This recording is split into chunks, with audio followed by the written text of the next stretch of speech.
Hello बच्चों, क्या हालचाल? सब बढ़िया? मैं भी बहुत बढ़िया, आप भी बहुत बढ़िया होंगे। कपिल कॉमर्स क्लासेस में आप लोगों का बहुत तहे दिल से स्वागत है। और आज हम आपको लेके चल रहे हैं एक ऐसे जोन के अंदर जो कि इंडेस है। बेसिकली जो है आपके नॉलेज को एक्सप्लोर करने वाला टाइम है। जो आपने पढ़ा हुआ है उसके बियॉन्ड द लेवल आपको सोचने का मौका मिलेगा और डेफिनेटली आपके दिमाग में जितने भी क्वेश्चंस होंगे, जो भी आपके साथ जो क्लियरिटी नहीं होगी कंसेप्ट पर, वो आपको यहाँ पर देखने को मिलेगी। और मैं इस पूरे रिवीजन लेक्चर्स को दो फेज में लूंगा। पहला फेज होगा मेरा पूरा, तकरीबन इसके ऊपर 12-13 लेक्चर आने वाले हैं जो पूरे के पूरे इंड एज पर बेस्ड होंगे। और उसके बाद जो आपका वैल्यूएशन ऑफ शेयर है, गुडविल है, और इसके अलावा जो थ्योरेटिकल पार्ट है वो आपका आएगा पार्ट 2 के अंदर, जिसके करीबन आपके 5 से 6 लेक्चर्स होंगे। टोटल मिलाकर के 15 to 16 आवर्स के अंदर ये आपके लेक्चर्स हैं जो रिवीजन के अंदर आपके चलने वाली हैं। देन उसके बाद फिर आएगी आपकी महा मैराथन, जिसमें आपको कंबाइंड क्वेश्चंस होंगे बहुत सारे, जिनकी हम चर्चा करने वाले हैं। और शायद कुछ दिनों के बाद हम आपके लिए एमसीक्यू सीरीज भी स्टार्ट करने वाले हैं, इसलिए हमारे साथ बने रहेगा। और आइए हमारी स्क्रीन पर और देखते हैं कैसे क्या क्या पढ़ना है। आज का जो हमारा टॉपिक है वो है हमारा इंडेस 102। बेसिकली बच्चों का प्रैक्टिकली बड़ा आसान होता है, बड़ा ही मजेदार होता है। बच्चे बहुत अच्छे से इसको अटेम्प्ट करते हैं। बच्चे शायद ये सबसे बेहतरीन टॉपिक होता है जो बच्चे इसको आराम से इजीली हैंडल कर पाते हैं। देखिए एक बात मैं आपको बता दूं, जब आप एग्जाम में बैठते हो ना तो 90% बच्चों को इस वाले टॉपिक में बड़े कन्फ्यूजन आते हैं। जब मैं पढ़ता था तब मेरे साथ भी ऐसा हुआ करता था। इसके पीछे बहुत सारी वजह हैं, बहुत सारे रीजंस हैं, ठीक है ना। उन सारी वजहों के बारे में जिनकी वजह से कन्फ्यूजन क्रिएट होता है, जिनकी वजह से प्रॉब्लम्स क्रिएट होती हैं, मैं उनकी आज चर्चा करूंगा भरपूर। मैं आपको आज पूरा लिटरेचर एनालिसिस जितना भी होगा पूरा समझाने की कोशिश करूंगा।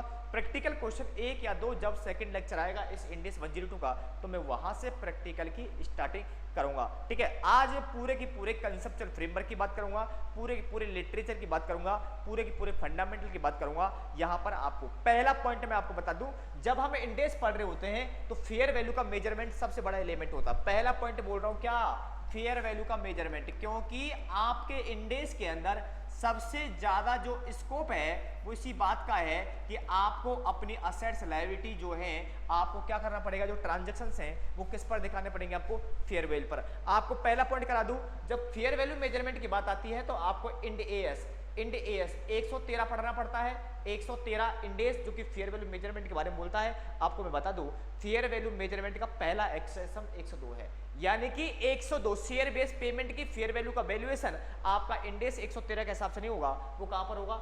102। यानी कि इसके फेयर वैल्यू के मेजरमेंट के रूल्स रेगुलेशन सारे के सारे आपके इस इंडेस में पढ़ने को मिलेंगे। चलिए अब हम पूरे इस ब्यौरा को ध्यान रखते हुए प्रेम से बोलेंगे राधे राधे, और अपनी क्लास को अब हम आगे बढ़ा रहे हैं और बातों को समझने की कोशिश करेंगे। चलिए अब देखो, मेरी बात को बड़े ही आराम से सुनते हुए चलना, और मैं चर्चा करने वाला हूं अपने इन ट्रांजैक्शन, धीरे धीरे एक एक बात को समझाऊंगा। पॉइंट नंबर 1, पॉइंट नंबर है 1, पॉइंट नंबर 1 नहीं, इसका पहले टाइटल लिखो, शेयर बेस्ड पेमेंट। गुरुजी सवाल ये आता है कि जब भी हम कोई स्टैंडर्ड पढ़ रहे होते हैं उस पर्टिकुलर इंडेक्स के अंदर बहुत सारी बातें होती हैं, एक टाइटल होता है। उस टाइटल का मतलब है आपको उस पॉइंट से रिलेटेड, उस ट्रांजैक्शन से रिलेटेड आपके सारे की सारा जो ट्रांजैक्शन रिकॉर्डिंग है, मेजरमेंट है, वो सारी की सारी उस पर्टिकुलर इंडेक्स में पढ़ने को मिलेगा, ठीक है। चलिए पहले हमें यह समझना है कि गुरुजी इसका मीनिंग क्या होता है। मीनिंग यानी कि सर मीनिंग का करेंगे क्या एग्जाम में आता है? मैं बेटा नहीं, आपको यह बात जानना बेहद जरूरी है कि शेयर बेस्ड पेमेंट होता कहाँ क्या है। क्योंकि यदि शेयर बेस्ड पेमेंट कोई ट्रांजैक्शन कर रहे हो और वो ट्रांजैक्शन आपका एसबीपी है, तभी उस पर लगेगा 102। मेरी बात को समझ में आ रहा है? आपके पास एक ट्रांजैक्शन है और वो ट्रांजैक्शन यदि एसबीपी है तभी 102 लगेगा, और यदि वो ट्रांजैक्शन है चाहे वो शेयर पर बेस ही क्यों ना हो, यदि वो एसबीपी को सेटिस्फाइड नहीं कर रहा है, इसका मतलब उस पर 102 नहीं लगेगा। इस बात का बात समझ में आ रही है? इसलिए हमें यह बात जानना पहले जरूरी है कि भैया शेयर बेस्ड पेमेंट होता क्या है। शेयर बेस्ड पेमेंट को समझने के लिए छोटा सा डायग्राम का इस्तेमाल करूंगा और देन उसके बाद में आगे बढ़ाऊंगा। जैसे देखिए, यह है एबीसी लिमिटेड, ये एबीसी लिमिटेड है, और यहां पर है मिस्टर राम, ठीक है, ये मिस्टर राम है और ये है एबीसी लिमिटेड। अब हुआ क्या, मिस्टर जो राम है, मिस्टर राम इस कंपनी को कुछ सर्विस दे रहा है। मिस्टर राम हो सकता है इसको गुड्स दे रहा है, हो सकता है मिस्टर राम इसको कोई असेट्स बेच रहा है, हो सकता है कि एबीसी लिमिटेड को सेटलमेंट करना पड़ रहा है, सेटल्ड एनी लायबिलिटी। मैंने क्या बोला, मिस्टर राम है, एक एबीसी लिमिटेड है, एबीसी लिमिटेड मिस्टर राम से सर्विस ले रही है। हो सकता है एबीसी लिमिटेड मिस्टर राम से गुड्स ले रही हो सकता है कि एबीसी लिमिटेड मिस्टर राम से क्या ले रही हो, कोई एसेट्स ले रही हो, या ऐसा भी हो सकता है कि एबीसी लिमिटेड को मिस्टर राम को कुछ पेमेंट करना है या किसी लायबिलिटी का सेटलमेंट करना। बोलो हाँ या ना। यदि लायबिलिटी का सेटलमेंट करना है, और यहां पर क्लियरली प्रॉब्लम क्या है, यदि एबीसी लिमिटेड इन सारी की सारी चीजों का सेटलमेंट करती है, settled in form of equity, या तो इक्विटी है या मैं कह रहा हूं बेस्ड ऑन इक्विटी है। मैं क्या कह रहा हूं, या तो इक्विटी है या फिर वो बेस्ड ऑन इक्विटी है। यदि कुछ इस तरीके से दिख रहा है आपको तो समझ लेना वो है एसबीपी, तो समझ लेना है एसबीपी। सच ट्रांजैक्शन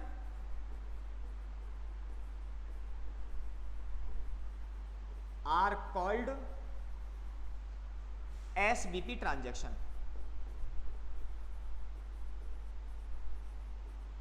सर ये बात तो समझ में आ गई, ये बात तो इजीली समझ में आ गई कि यहां पर एक मिस्टर राम है, मिस्टर राम यदि किसी एंटिटी से कोई ट्रांजैक्शन कर रहा है और एंटिटी को यदि इसको पेमेंट के रूप में कुछ करना है, यदि वो पेमेंट के रूप में या तो इक्विटी शेयर दे रही हो या फिर जो भी दे रही है वो बेस है इक्विटी के मार्केट प्राइस के आधार पर, इक्विटी के आधार पर, तो वो ट्रांजैक्शन आएगा आपका अगर एसबीपी के अंदर। क्लियर है कहानी तक। अब मैं कुछ एग्जांपल लेने की कोशिश करता हूं और इस बात थोड़ा सा एनालिसिस करने की भी कोशिश करूंगा।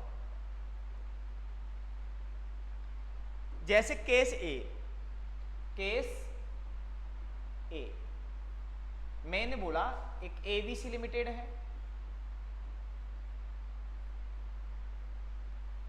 एबीसी लिमिटेड मिस्टर ए के साथ कुछ ट्रांजैक्शन कर रही है, इसने इसको गुड्स भेजा, गुड्स सोल्ड ऑफ रुपीज 90,000 का। कितने का माल भेजा बेटा? 90,000 का। अब देखो अब क्या होगा, अब यहां पर सिचुएशन ये क्रिएट होगी कि ये इसको बताओ क्या करेगी, सेटलमेंट करेगी। बोलो हाँ है ना, सेटलमेंट करेगी। अब सेटलमेंट दो प्रकार से हो सकता है, बोले कि भैया देखो आपकी सर्विस कितनी बताओ, 90,000 रुपए का, आपकी गुड्स की प्राइस क्या है 90,000। मैं इसे कह दूं ऐसा करो, और मान लो इसके जो शेयर है उसकी मार्केट में जो प्राइस है वो चल रही 30 रुपए। मैंने बोला कि मैं कैश नहीं दूंगा, मैं आपको इक्विटी शेयर दे देता हूं, तो मुझे बताओ इक्विटी शेयर वो कितने देगा, इक्विटी शेयर देगा 90,000 की वैल्यू है, जो सेटलमेंट करना 90,000 का, प्राइस है 30 रुपए की, तो मुझे बताओ 3,000 इक्विटी शेयर दे दूं, 3,000 इक्विटी दे दूं, एट 30 के हिसाब से क्या सेटलमेंट हो गया, बोलो है ना। तो मैं ऐसा कह दूं सच सेटलमेंट अंडर एसबीपी ट्रांजैक्शन। बात क्लियर है। मैंने बोला पहला सेटलमेंट मैंने ऐसे किया, इसका मतलब ये हुआ कि मैंने उसको शेयर दे दिए, तो शेयर दे दिए तो इसका मतलब एसबीपी में जाएगा, यानी कि that is such transaction covered under 102, under 102। Clear है? क्या मेरा पहला केस समझ में आ गया? क्या पहला सेटलमेंट समझ में आ गया? अब सेटलमेंट नंबर 2 देखो।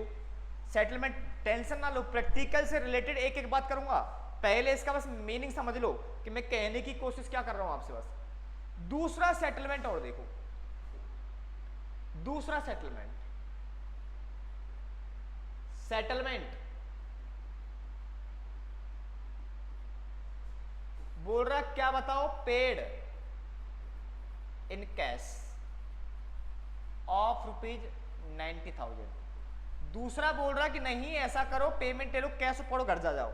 तो मैं क्या करूं बताओ यहां पर, this transaction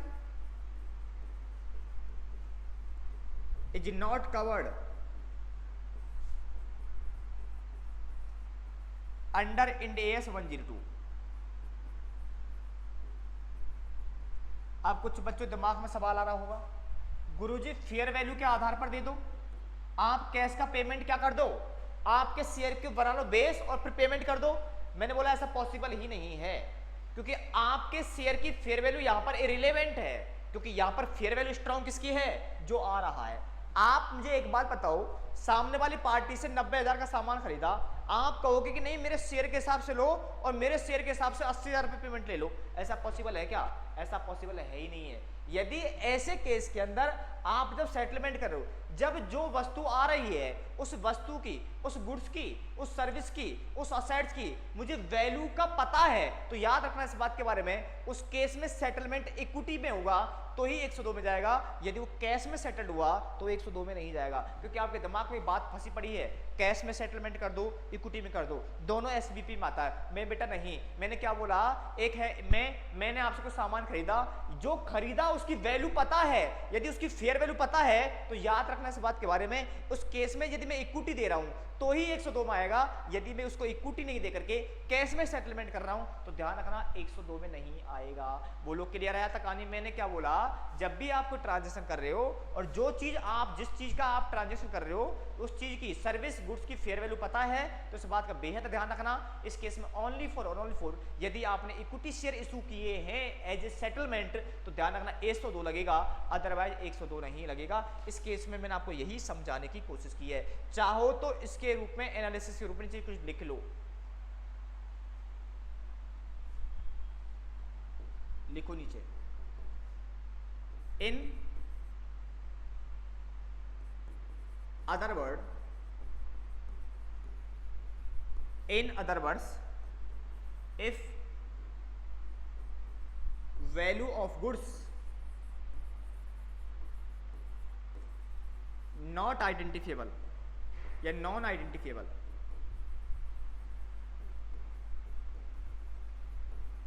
then cash settled, sorry identify करो ना इसको बेटा आइडेंटिफाई करो, then cash settled not covered under Ind AS 102, under Ind AS 102। यदि जो आ रहा है उसकी वैल्यू मुझे पता है तो इस बात का ध्यान रखना, कैश में सेटल करोगे तो वो सेटलमेंट आपका 102 में नहीं जाएगा। आप इक्विटी दे रहे हो कोई दिक्कत नहीं, जो आ रहा है उसकी वैल्यू नहीं पता, जो आ रहा है उसकी वैल्यू नहीं पता, तो फिर आप अपने शेयर को बेस मानते हो क्या कर सकते हो, उसके लिए सेटलमेंट कर सकते हो, जो आपका स्टडीमेंट का बहुत बड़ा पार्ट है। क्लियर है? एक बात समझ में आ गई आपके सामने, ये चीज यहां पर है। अब आ जाओ, क्या हो गया इसमें,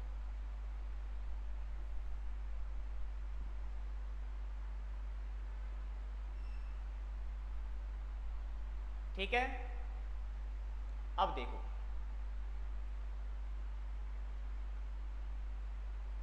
ये क्या हो रहा है इसको,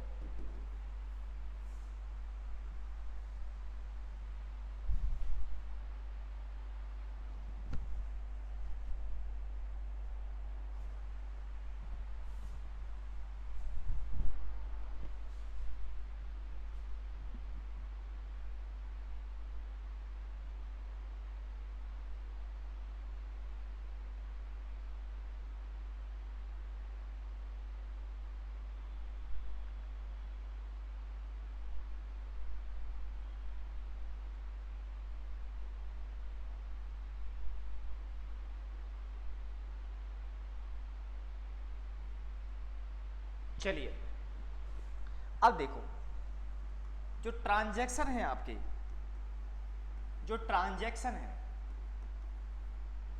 वो दो तरीके के हो सकते हैं। ट्रांजैक्शन विद एम्प्लॉय और transaction with other than employ, other than employ. इस केस में only equity settled,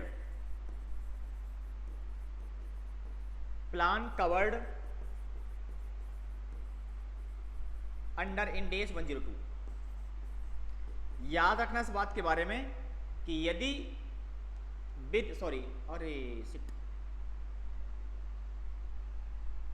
equity and cash settled, ठीक है, यहां पर दोनों परमिट हैं। यानी कि आप चाहो तो कैश में सेटल करो, बट वो कैश जो होगा वो आपका इक्विटी पर बेस्ड होगा, और यदि आप इक्विटी दे रहे हो तो कोई दिक्कत वाली बात नहीं है। इस केस में है वो वाला केस जो हमने थोड़ी देर पहले कहा था, ओनली, इसमें से ओनली तो हटा दो, ओनली का मतलब नहीं रह जाएगा इसमें, only equity settled plan is possible.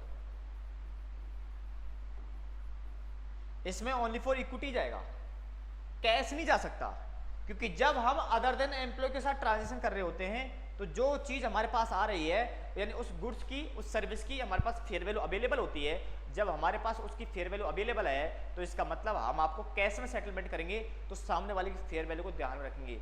Equity दे रहे तो 102 में जाएगा, ठीक है। चलिए अब प्रॉब्लम क्या है, अब हम बात करते हैं, क्योंकि ये वाला जो टॉपिक है ना आपका, आपके स्टेटमेंट में एक भी क्वेश्चन रिलेटेड नहीं है, इसको रेगुलर बैच में हम कवर करते हैं, यहाँ इसको कवर नहीं करूंगा, मैं सीधा आऊंगा एम्प्लॉय के साथ। अब देखो क्या होता है, जब हम बात करते हैं ट्रांजैक्शन विद एम्प्लॉय की, तो हमारे पास तीन तरीके के प्लान पॉसिबल होते हैं। एक होता है इक्विटी सेटल्ड, और दूसरा होता है कैश सेटल्ड, और तीसरा होता है अल्टरनेटिव। इसको कंपाउंड इंस्ट्रूमेंट ही बोलते हैं।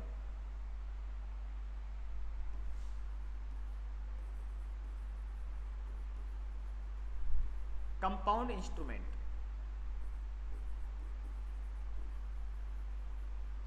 अब देखो क्या होता है, इक्विटी मेथड में क्या है, हम सामने वाली पार्टी को जो ट्रांजैक्शन जिसके साथ किया है उसको सेटल करना है, और जब हम सेटल करेंगे तो हम बताओ क्या देंगे इसके लिए, equity share. Equity share as a settlement, बोलो हाँ या ना। आपके इंडेस का फ्रेमवर्क बोलता है, मैं कह दूं यहां पर, as per conceptual framework of Ind AS. ये आपकी रेगुलर क्लास का पार्ट है। जो कंसेप्चुअल फ्रेमवर्क होता है वहां बोलता है जो इक्विटी है, इक्विटी बाय नेचर फिक्स्ड होती है। क्या बोला मैंने अभी, ओनली फॉर मैं इक्विटी सेटल की बात करूंगा। पूरा दिमाग लगाना, पूरा ध्यान रखना, क्योंकि इस सेटल पर बड़ी ही प्रॉब्लम्स आती है बच्चे को, बहुत प्रॉब्लम्स आती हैं। प्रॉब्लम्स नहीं भी आती तो बहुत सारे बच्चों को रीजन नहीं पता होता। देखिए मैंने क्या बोला, आप यदि एम्प्लॉय के साथ ट्रांजैक्शन कर रहे हो और एम्प्लॉय का ट्रांजैक्शन भी इक्विटी सेटल में कर रहे हो, तो यहां पर इक्विटी सेटलमेंट करने से पहले ये देखना पड़ेगा कंसेप्चुअल फ्रेमवर्क के हिसाब से कि इक्विटी का नेचर क्या होता है। तो यहां पर आपका कंसेप्चुअल फ्रेमवर्क बोलता है इक्विटी का मतलब होता है रेसिडुअल वैल्यू, यानी कि इसका नेचर फिक्स्ड होता है। सर जी कैसे? देखो मेरी कंपनी का इक्विटी शेयर है, यदि मैं मेरे पास रखूं तो भी इक्विटी शेयर कहलाएगा, मैं किसी और को दे दूं तो भी इक्विटी शेयर कहलाएगा, वो किसी थर्ड पर्सन के हाथ में दे दे तो भी इक्विटी कहलाएगी। यानी इक्विटी का कैसे भी करो, आए या जाए, वो हमेशा हमेशा क्या कहलाएगी बेटा? इक्विटी कहलाएगी। क्या कहलाएगी बताओ? इक्विटी। ठीक है, इसलिए स्टैंडर्ड बोलता है, आपका फ्रेमवर्क बोलता है कि जो इक्विटी है उसका नेचर क्या बताओ, फिक्स्ड। इसलिए इस बात का याद रखना, measurement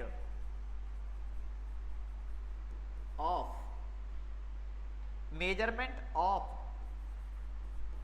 option at fair value at grant date. Sir ji मैंने बोला ना आपसे, आपके जो फेयर वैल्यू का मेजरमेंट है वो आपके इसी स्टैंडर्ड में रखा है। बोलता है कि जो आपने सर्विस दी है, एम्प्लॉय ने जो कंपनी को सर्विस दी है, उस बात का मेजरमेंट आप फेयर वैल्यू पर करोगे। और याद रखना फेयर वैल्यू कौन सी लोगे, ग्रांट डेट को। गुरुजी ऐसा क्यों हुआ, मैंने अभी थोड़ी देर पहले आपको बताया था, क्योंकि जो आपका इक्विटी सेटल्ड है, इक्विटी है, उसका नेचर फिक्स होता है, इसलिए उसकी no change in fair value. तो जिस दिन आप ग्रांट कर रहे हो ऑप्शन, उस दिन की क्या ले लोगे आप, फेयर वैल्यू, और यही रहेगी क्योंकि इसका नेचर क्या होता है, फिक्स्ड। इसलिए आपने देखा होगा जब भी इक्विटी सेटल्ड का प्लान आएगा वहां पर आप ग्रांट डेट की फेयर वैल्यू को ही कंसीडर करते हो, बाकी की आप फेयर वैल्यू क्या करते हो, इग्नोर। यदि आपके पास और भी अलग फेयर वैल्यू दे रखी क्वेश्चन के अंदर, तो आप उन फेयर वैल्यू को कंसीडर नहीं करते हो, क्योंकि आपको ये बात पता है। पता नहीं है तो पता रखो इस बात के बारे में, क्योंकि इक्विटी का nature as per conceptual framework क्या होता है बेटा, फिक्स्ड। इसलिए वहां पर फेयर वैल्यू चेंज नहीं होगी, और जब चेंज नहीं होगी तो आप ग्रांट डेट की फेयर वैल्यू को ही कंसीडर करोगे at the time of the measurement of the expenses. जो शेयर बेस्ड पेमेंट का खर्चा है उसको रिकॉर्ड करते समय, उसको मेजर करते समय आप ग्रांट डेट की फेयर वैल्यू को ही कंसीडर करोगे, बाकी को आप इग्नोर कर दोगे। क्लियर है कहानी तक? यहां तक कोई दिक्कत हो तो मुझे बताओ, और नहीं है तो हम आगे चल सकते हैं। ठीक है, अब थोड़ा आगे और चलो, इन्हीं चीजों को मैं यहां तक कुछ बातें हैं जिनको मैं आपको पढ़ा देता हूं। पहले एक बार रीड कर लेते हैं अपन लोग। देखिए आपकी स्क्रीन पर क्या लिखा हुआ है, मीनिंग। क्या लिखा हुआ है मीनिंग में देखो, लिखा हुआ है कि transaction in which entity receive goods, assets और services and consideration paid for the same is in the form of equity, that is exchange price of the equity. मैंने क्या बोला है, मैं सिंपल सी बात ये कहने की आपसे कोशिश कर रहा हूं कि जो आपने लिया, इधर देखो, ये आपने कुछ लिया है, इधर देखो, आपने मान लो ये है एबीसी लिमिटेड और ये है राम ने इसे सर्विस दी। क्या दी बेटा, सर्विस। ये बदले में दे रही है, बदले में बताओ क्या दे रही है, या तो इक्विटी देगी या कैश देगी based on fair value of equity. बोलो हाँ या ना, क्लियर है, यही देगी।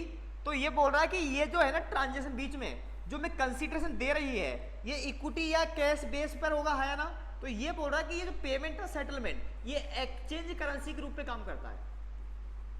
एक्सचेंज करेंसी मैंने लिया, मैं दे रहा हूं, क्या दे रहा हूं, कंसीडरेशन, बट कंसीडरेशन में शेयर दे रहा हूं। तो यहां पर स्टैंडर्ड बोलता है कि जो दे रहे हो ना वो कंसीडरेशन है, as a form of exchange. आप कैश ना दे करके आप इक्विटी दे रहे हो या सेटलमेंट कर रहे हो, तो जो दे रहे हो वो एज ए एक्सचेंज फॉर्म में है। इसलिए बोला गया कि जो आपका इक्विटी है, उस इक्विटी या इक्विटी को बेस जो मैं बना रहा हूं, वो बना रहा हूं as a exchange price of currency, यानी उसको करेंसी की फॉर्म में यूज कर रहा हूं और उसको एक्सचेंज के रूप में काम कर रहा हूं। तो यही बात यहाँ लिखी हुई है, देखो क्या लिखा हुआ है, लिखा हुआ था exchange price is an equity. ठीक है ना, ये आपके इक्विटी में क्या तरीके है, एक्सचेंज प्राइस के फॉर्म में काम कर रहा है। आगे देखो क्या लिखा हुआ है, आगे लिखा हुआ है accounting for share based payment transaction are as follow.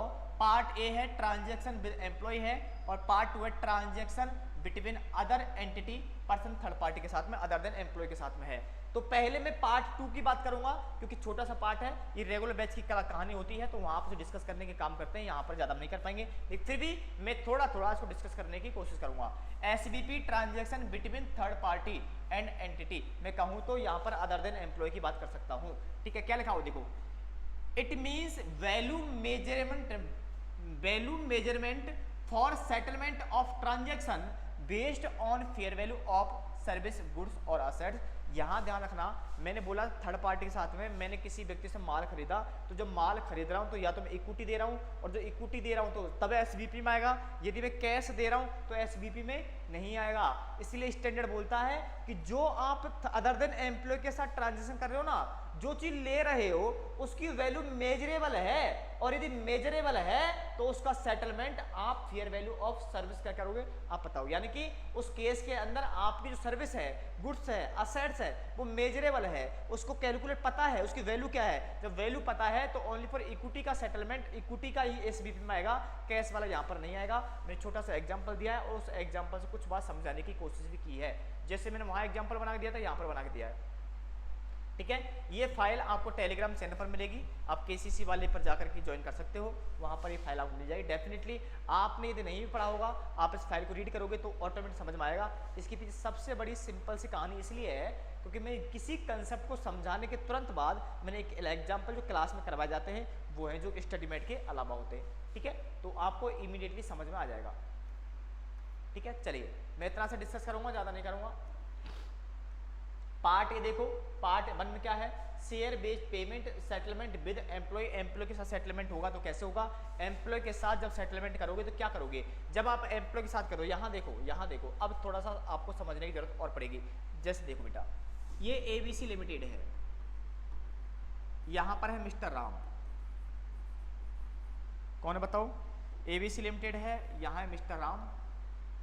अब हुआ क्या है, मिस्टर राम ने इसको सर्विस दी, ये इसका एम्प्लॉय है,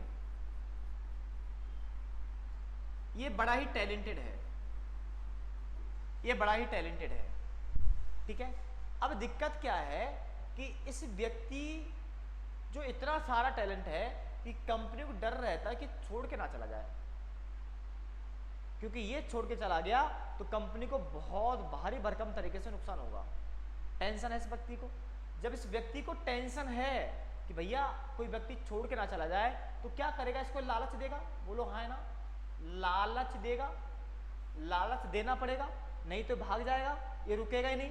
इसलिए यहाँ पर क्या होता है कि भैया देखो मैं इससे बोलता हूँ मिस्टर राम ऐसा करो, आप मेरी कंपनी में 5 साल तक काम करना, या जो भी कंडीशन है, यानी विद कंडीशन कुछ बात कर रहा है इससे बैठ करके कि मिस्टर राम सुनो ना, आप बहुत अच्छे हो, आप ऐसा करो हमारी कंपनी बने रहो, हम आपको बहुत सारा देंगे, हम ऐसा करते हैं आप हमारी कंपनी में 5 साल काम करो, हम आपको 5 साल तक रुक गए तो 5 साल के बाद हम आपको 10,000 शेयर, एक शेयर दे देंगे आपको 100 रुपये में, जो कि मार्केट में चल रहा है 200 रुपये का। मैंने क्या बोला, मैंने बोला कि मिस्टर राम आप 5 साल तक काम करो, 5 साल तक काम कर लिया आपने लगातार, तो हम आपको 10,000 इक्विटी शेयर देंगे, जो कितने रुपए में, 100 रुपये में, ध्यान रखना 100 रुपये लूंगा और शेयर दे दूंगा।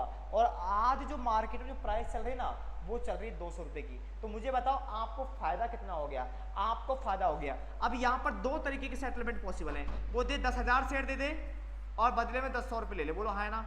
दूसरा वो ऐसे भी तो कर सकता ना, राम बोलता नहीं गुरुजी नहीं, मुझे शेयर नहीं चाहिए, मैं शेयर का क्या करूंगा, मेरे पास 100 रुपये भी नहीं है मेरे पास, तो मुझे शेयर नहीं चाहिए, मुझे ऐसा करो डिफरेंस दे दो। डिफरेंस कितना बताओ, मार्केट में कितना चल रहा है 200 का, मुझे कितने देने पड़ेंगे 100। बोलो मान लो मैंने आपको शेयर खरीद रहा हूँ, 100 दे दिए, तो मैं आपको, आप मुझे 200 का सामान दोगे तो 100 रुपये मैं दे रहा हूँ, 200 का सामान दो, फायदा कितना हुआ 100 रुपये का। तो बोला मुझे कुछ मत करो, 10,000 देते मुझे फायदा कितने का हो गया 100 का, तो मुझे ओनली फॉर ये वाला पैसा दे दो। तो ये हुआ इक्विटी में सेटल, और ये हुआ था बेस ऑन इक्विटी में। समझ में आ रहा है, इक्विटी और बेस ऑन इक्विटी समझ में आ रहा है। यानी कि इस केस में इक्विटी शेयर ले ली 10,000 मैंने, 100 रुपये दिए और 100 रुपये के हिसाब से मैंने शेयर ले लिए। दूसरा था मैंने तो पैसे नहीं दिए, मैंने बोला जो डिफरेंस आ रहा है ना 200 100 रुपये फायदा, वो मुझे दे दे, इसको बोलते बेस्ड ऑन शेयर पर। क्लियर है, तो दोनों transaction, both transaction are included under this index, ये दोनों इसमें कवर होने वाले हैं, तो यहाँ की मैं चर्चा करने वाला हूँ। अब दूसरा केस आ जाओ, सर जी एक बात बताओ, जो व्यक्ति सर्विस दे रहा है क्या उसकी वैल्यू नहीं पता आपको, क्योंकि ध्यान रखना इस बात के बारे में, इंडेक्स क्लियरली बोलता है जो चीज तुम ले रहे हो, जो वस्तु ले रहे हो, जो सर्विस ले रहे हो, उसकी वैल्यू तुम्हें पता है तो ध्यान रखना सेटलमेंट उसी के बेस पर होगा, सेटलमेंट उसी के बेस पर होगा। यदि नहीं पता है, यदि जो आ रही है उसकी वैल्यू नहीं पता है, तो मेरे शेयर की वैल्यू को बेस मानना है। मेरी बात को समझो, मैंने क्या बोला? मैंने बोला यदि जो चीज ले रहे हो, यदि वो चीज की वैल्यू नहीं पता, तब लोगे खुद के शेयर की वैल्यू, अदरवाइज हमेशा वैल्यू लोगे जो चीज आ रही है। यहां बताओ सर जी, अब तो आप ऐसा कहना चाहते हो मिस्टर राम ने जो उसको सर्विस दी है उसकी वैल्यू आपको नहीं पता? बोलो, क्या उसकी वैल्यू आपको नहीं पता? बोलेंगे गुरुजी पता तो होगा। जैसे आप सीए में बन जाओगे, सीए बन जाओगे तो आपको 15 लाख का पैकेज लग गया, तो 15 लाख का पैकेज डिसाइड कैसे हो गया होगा? यानी कि सिंपल सी बात कर रहा हूं, मैं आपको 15 लाख दे रहा हूं, आप यहां पर एज ए अकाउंटेंट काम कर रहे हो, तो मुझे एक बात बताओ, मुझे बताओ जो सर्विस में ले रहा हूं क्या उसकी मुझे कॉस्ट नहीं पता? आंसर है यस। गुरुजी 15 लाख उसकी कॉस्ट है। बोलो, मैंने बोला मेरे बच्चे, में इस सर्विस की बात ही नहीं कर रहा, इस सर्विस का जो सर्विस दे रहे ना, इसके लिए सैलरी, बोनस, कमीशन ये तो मैं दे ही रहा हूं, इसकी टेंशन नहीं है। ये सर्विस तो ये एक रिटेंशन, एक कंडीशन सर्विस है। आप 5 साल तक टिके रहो, काम करते रहो, जो काम कर रहे हो उसका पैसा मैं दूंगा ही दूंगा, जो देता आ रहा हूं, लेकिन 5 साल से पहले मत चले जाना। इस बात का विनम्र निवेदन है आपसे, और इसी बात को ध्यान रखते हुए आपको ये वाला हमें ऑप्शन दे रहे हैं। तो मुझे बताओ जो रेटा रुका हुआ है 5 साल तक, उसकी वैल्यू क्या है? उसकी वैल्यू पता है क्या? नहीं पता। इसीलिए स्टैंडर्ड बोलता है यदि जो व्यक्ति सर्विस दे रहा है उसकी वैल्यू आपको नहीं पता, तो अब आप अपने शेयर को बेस बनाओगे। तो मैंने शेयर का बेस बनाया, मार्केट में 200 चल रहा है, 100 रुपये में आपसे लेने को तैयार हूं, तो मुझे बताओ कितना आपको फायदा हुआ? मेजरमेंट कितने पर हुआ? गुरुजी 100 रुपये का, क्योंकि 100 रुपये तो मिल गए, मैं 200 रुपये का सामान बेच रहा हूँ, 100 रुपये आपने मुझे दे दिए, 100 रुपये का मानूंगा मैंने खर्चा दे दिया, उसको फायदा दे दिया। जो 100 रुपये का फायदा हुआ है उसे, वो मुझे नुकसान हुआ है, मैं मानूंगा जितना उसको फायदा हुआ है वही मेरी कॉस्ट है। बोलो हाँ और ना, क्लियर है? इसीलिए स्टैंडर्ड बोलता है यदि आप जो चीज ले रहे हो उसकी चीज नहीं पता, उसकी वैल्यू नहीं पता, तो इस बात का बेहद ध्यान रखना कि फिर आप अपने शेयर को क्या बनाओगे? बेस बनाओ। क्लियर है? तो विद एम्प्लॉय के केस में हो सकता है कि आपको सर्विस की वैल्यू ना पता हो, बट मैं ये नहीं कह रहा एम्प्लॉय के, किसी भी की केस में, आउटसाइडर हो, हमारा हो, ये हो, कोई फर्क नहीं पड़ता। यहाँ जिस चीज की आ रही है उसकी वैल्यू नहीं पता, तो मैं अपने शेयर की वैल्यू को बेस बनाऊंगा, अदरवाइज मैं अपने शेयर की वैल्यू को बेस नहीं बनाऊंगा। जो चीज आ रही है उसका मुझे पता है, तो याद रखना इक्विटी दूंगा तो 102 में जाएगा, इसके अलावा कैश में सेटल करूंगा तो 102 में नहीं जाएगा।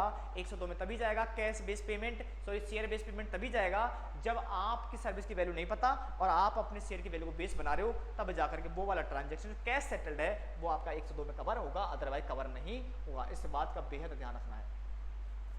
चलिए अब यहां देखो क्या लिखा हुआ, देखो since services are not measurable, क्योंकि एम्प्लॉय के साथ जब हम सेटलमेंट करते हैं तो इस केस के अंदर आपको सर्विस की वैल्यू नहीं पता होता, और जब सर्विस की वैल्यू नहीं पता है तो क्या करते हैं, hence the fair market value of share shall be assumed as the fair value of the services. आप इस केस में मानोगे कि जो आपके शेयर की फेयर वैल्यू है, जो शेयर की फेयर वैल्यू है, फेयर वैल्यू का मतलब समझ में आ रहा है? फेयर वैल्यू का मतलब है market price minus exercise price, जो ले रहा हूं और जो दे रहा हूं जिसका डिफरेंस है। मैं दे कितने का सामान रहा हूं? 200 का शेयर दे रहा हूं, कितने में दे रहा हूं? 100 रुपये में, तो डिफरेंस कितना आया? 100 रुपये। उसी को बोलते हैं fair value of share, fair value of share. Market value नहीं बोला मैंने यहाँ पर, fair value of share. Clear है तक कहानी? तो तब मानना है कि भैया जो आप उसकी फेयर वैल्यू शेयर की वही सर्विस की वैल्यू है, और अब मानते हो क्वेश्चन को सॉल्व करोगे। आगे लिखा हुआ है fair value of share is value determined with reference to market price और एस्टिमेटेड ऑप्शन वैल्यू। बोला या तो मार्केट प्राइस के हिसाब से निकाल लो, जैसे अभी मैंने बोला कि 200 रुपये का शेयर है, 100 में ले जाना, तो जो 200 माइनस 100 था वो था फेयर वैल्यू, कितना? 100 रुपये का। और यदि आपको मार्केट प्राइस नहीं पता है तो आपने डेरिवेटिव पढ़ा होगा एसएफएम के अंदर, सीएफएन वाले एएफएम के अंदर पढ़ा होगा आप लोगों ने, यानी कहूँ तो एफएम के अंदर जो फाइनल का पेपर है उसकी बात करूंगा, तो वहां पर जो डेरिवेटिव के अंदर ऑप्शन की वैल्यू निकालते हैं बाइनोमियल और ब्लैक स्कॉल मेथड से, वो वैल्यू फिर निकालनी पड़ेगी, और जो वैल्यू आएगी वही वैल्यू होगी आपकी ऑप्शन की, और उसी के हिसाब से आपकी कॉस्ट ऑफ सर्विस का मेजरमेंट किया जाएगा। फिर मैंने बोला कि जब हम एम्प्लॉय के साथ ट्रांजैक्शन कर रहे होते हैं तो 3 प्रकार के हमारे पास सेटलमेंट हो सकते हैं। एक तो होता है सेटलमेंट इन इक्विटी और दूसरा होता है सेटलमेंट इन कैश। मैंने क्या बोला, सेटलमेंट इन इक्विटी और दूसरा होता है सेटलमेंट इन इक्विटी, दूसरा होता सेटलमेंट इन कैश में और दूसरा होता अल्टरनेटिव एंड कंपाउंडिंग, दोनों का पार्ट। इसकी बात बाद में करूंगा, मैं एक एक के बाद चर्चा करने वाला हूं। पहले मैं बात करूंगा किसकी, बताओ, इक्विटी की। मैंने बोला था कि इक्विटी का ट्रांजैक्शन का सेटलमेंट करने से पहले, इसकी रिकॉर्डिंग करने से पहले हमें यह बात जान लेना बेहद जरूरी है कि इसका इक्विटी का नेचर होता क्या है। As per conceptual framework of India ऐसे बताता है कि जो इक्विटी होती है वो रेसिडुअल वैल्यू होती है। क्या होती है बेटा, रेसिडुअल वैल्यू होती है। और जब रेसिडुअल वैल्यू होती है तो इसका मतलब तो ये हुआ, रेसिडुअल वैल्यू इसका मतलब ये हुआ कि इसका नेचर बदलता नहीं है। यानी कि आपका फ्रेमवर्क बोलता है जो इक्विटी होती है, इक्विटी इज ऑलवेज इक्विटी, उसका नेचर कभी नहीं बदलेगा। चाहे वो राम के पास चला जाए, चाहे मोहन के पास चला जाए, चाहे वो श्याम के पास चला जाए, चाहे वो राम के पास चला जाए, हमेशा हमेशा equity is always called equity. Equity हमेशा इक्विटी रहेगा, उसका नाम नहीं बदला जा सकता, ठीक है ना। इसलिए उसका यदि इक्विटी है तो उसका नेचर फिक्स्ड होता है और फिक्स्ड होता है। इसलिए जब भी आप फेयर वैल्यू का मेजरमेंट करोगे, जब भी आप ऑप्शन की फेयर वैल्यू का मेजरमेंट करोगे तो इस बात का याद रखना कि जो फेयर वैल्यू है, जो फेयर वैल्यू है वो भी फिक्स्ड होगी, आपके हर साल नहीं बदलेगी। क्या होगी, फिक्स्ड। इसका मतलब स्टैंडर्ड बोलता है, क्योंकि इक्विटी की जो नेचर होता है वो फिक्स्ड होता है, इसलिए यहाँ पर फेयर वैल्यू भी फिक्स्ड रहेगी। अब फिक्स्ड कब की लेनी है वो देखना पड़ेगा, इसलिए स्टैंडर्ड बोलता है आपको fair value at a grant date की लेनी है। Fair value at the date of grant, fair value at the date of grant. इस बात को हाईलाइट कर लो कि आप जब भी इक्विटी सेटल में क्वेश्चन को सॉल्व करोगे तो आप fair value only for grant date की लोगे। जब तक रिकॉर्डिंग करते रहोगे वही लोगे, आप फेयर वैल्यू में कोई भी चेंज नहीं करोगे। एक्सेप्शनल यदि आपका कैंसिलेशन एंड मॉडिफिकेशन ना हुआ हो तो। कब तक, मैंने क्या बोला है, आप हमेशा ग्रांट डेट की फेयर वैल्यू ही कंसीडर करोगे जब तक कि या तो ट्रांजैक्शन कैंसिल ना हो जाए या फिर ट्रांजैक्शन को मॉडिफाइड ना कर दिया जाए, तब तक कौन सी लोगे, ग्रांट डेट की। और यदि मॉडिफाई होगी, कैंसिलेशन होगी, उसकी बाद में बात करूंगा। अभी ये समझ लो कि नॉर्मल केस के अंदर इक्विटी सेटल में आपको हमेशा फेयर वैल्यू कौन सी लेनी बेटा, आपको ग्रांट डेट की, ठीक है। अब यहां पर देखो आप क्या होगा, equity set transaction and of the each period क्या हो गया बताओ, एम्प्लॉय बेनिफिट एक्सपेंस अकाउंट। कुछ मैंने बातें प्रैक्टिकल करवा रखी हैं, इन बातों को समझने के लिए कुछ बातों का हमें समझना पड़ेगा चार्ट के द्वारा। देखो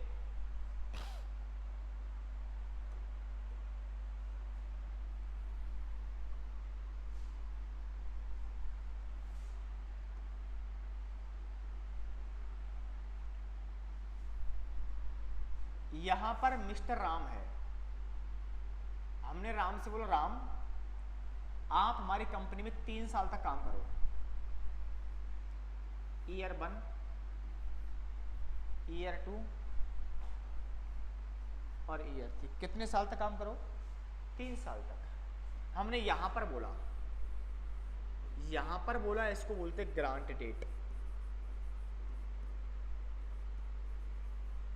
क्या बोलते हैं, ग्रांट डेट, ठीक है। जितने साल तक की मैंने कंडीशन लगाई है इसको बोलते vesting period.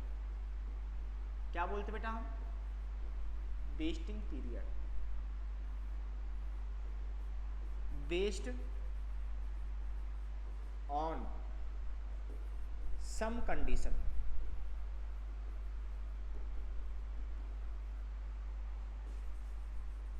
Such condition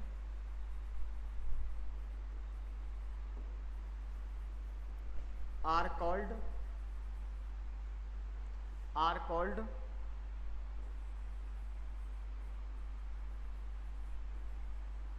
vesting conditions। क्या कहला बेटा ये, वेस्टिंग कंडीशन। हो सकती है बेस्ड ऑन परफॉर्मेंस हो,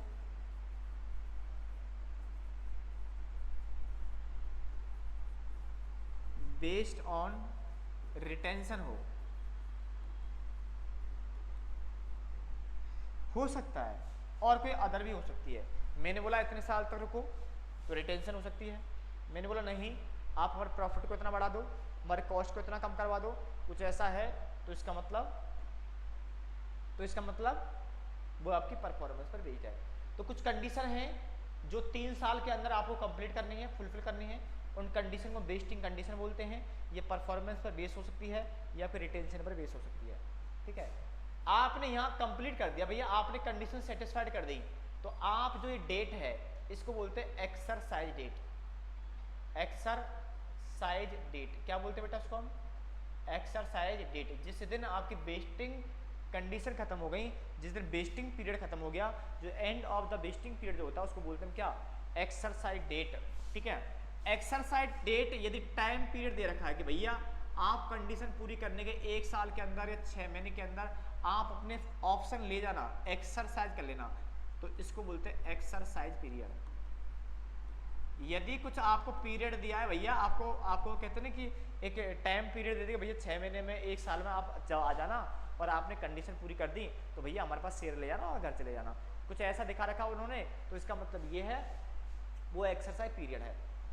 क्या बेटा? Exercise period. तो उस केस में आपका एक्सरसाइज डेट वो होगा जिस दिन आप एक्सरसाइज कर रहे हो, और यदि एक्सरसाइज पीरियड नहीं है तो जो आपकी लैप्स एक्सपायरी डेट है वही क्या बन जाए आपकी? ये इसको बोलते हैं एक्सपायरी डेट ऑफ ऑप्शन। क्या बोलते हैं इसको हम? Expiry date of option. और यहां से लेकर के यहां तक जो पीरियड है इसको बोलते हैं एक्सपेक्टेड पीरियड ऑफ ऑप्शन।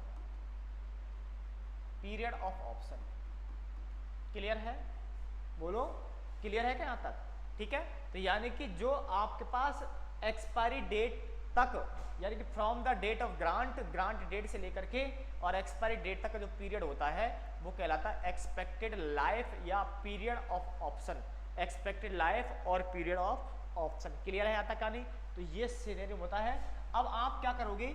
यहाँ पर खर्चा रिकॉर्ड करोगे, यहाँ भी खर्चा रिकॉर्ड करोगे, और यहाँ पर भी खर्चा रिकॉर्ड करोगे। तो खर्चा जो रिकॉर्ड करोगे वो आप यहाँ की फेयर वैल्यू लोगे। तो फेयर वैल्यू ऑफ ऑप्शन ध्यान रखना, यदि फेयर वैल्यू चेंज होती है हर साल के में, यदि फेयर वैल्यू बदल रही है तो ध्यान रखना बदलने वाली फेयर वैल्यू को आप इग्नोर करोगे, क्योंकि इक्विटी सेटल के अंदर आपका जो फेयर वैल्यू है वो ग्रांट डेट का लेंगे, इसके बाद का या पहले का जो भी आपका फेयर वैल्यू मेजरमेंट है उसको हम यहाँ से बाहर कर देंगे।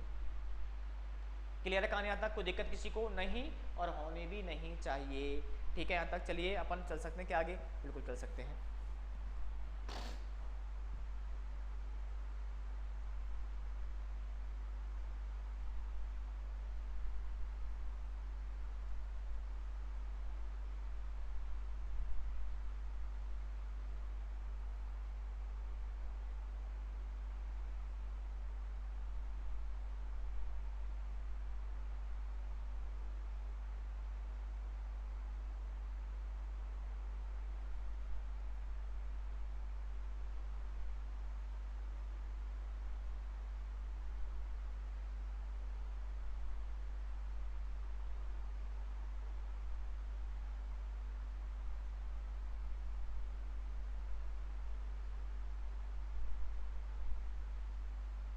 ठीक है, चलिए इसी बात को मैंने यहां पर भी समझा रखा है। देखो इस डायग्राम को देखो एक बार फटाफट से देखो।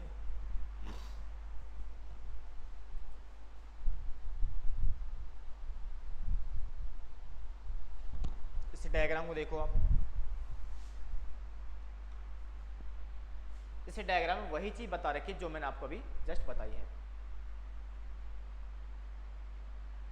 ठीक है, ये चीज मैंने नीचे लिखवा रखी है कि भैया कौन कौन सी क्या क्या कहते हैं। ठीक है, ये मैंने लिटरेचर लिखवा रखा है, इसको देखोगे। और प्रैक्टिस के अंदर आप यहाँ से कुछ मैंने स्टेप्स लिखा रखे हैं, और वो स्टेप्स कुछ ऐसे हैं। स्टेप नंबर 1 क्या लिखा है बताओ? Calculate total cost of share based payment transaction. पहले कॉस्ट निकालोगे, number of employ multiply number of option for each employ, ये होगा। Calculate step number 2 calculate amount transferred to PL और expenses recognise for each year separately. आप प्रत्येक साल के लिए कितना कितना खर्चा रिकॉर्ड करोगे और कितना कितना अमाउंट पीएल में जाएगा, इस बात की चर्चा आप यहाँ पर करोगे। तो क्या करोगे, आपने टोटल खर्चा निकाला, ठीक है ना, आप उसको पहले साल में टोटल निकालोगे और फिर एक्सपेंसिव प्रीवियसली रिकॉग्नाइज लेस कर दोगे, जो भी आएगा ट्रांसफर टू पीएल अकाउंट, यानी क्या होता है रिकॉग्नाइज्ड एक्सपेंसिव, ये वाला आपका यहाँ पर आएगा। क्लियर है कहाँ यहाँ तक? ये वाली चर्चा है जिस पर मैं एग्जांपल्स कराने वाला हूँ और बहुत सारी बातें करूँगा, ठीक है ना। इसको देखो कितने सारे एग्जांपल्स हैं, ये सारे क्लास एग्जांपल है, अभी क्वेश्चन एक भी नहीं होगा, यानी सीधे 15 से 20 क्लास एग्जांपल्स हैं जिनमें आपके हर टाइप का सिनेरियो की बात कर रही है, हर टाइप का क्वेश्चन आपको सॉल्व करवाया गया है। तो आपको डेफिनेटली कुछ क्वेश्चन हैं जो कि एग्जाम ओरिएंटेड होंगे, कुछ पॉइंट्स हैं एग्जाम ओरिएंटेड होंगे, क्योंकि डेफिनेटली मैं आपको नेक्स्ट क्लास के अंदर डिस्कस करने वाला हूँ, ठीक है। तो आप बने रहिए हमारे साथ और देखते रहिएगा। इसके बाद लेक्चर नंबर 2 इसका, जिसमें आपका प्रैक्टिकल कंटेंट भी कवर होने वाला है, ठीक है।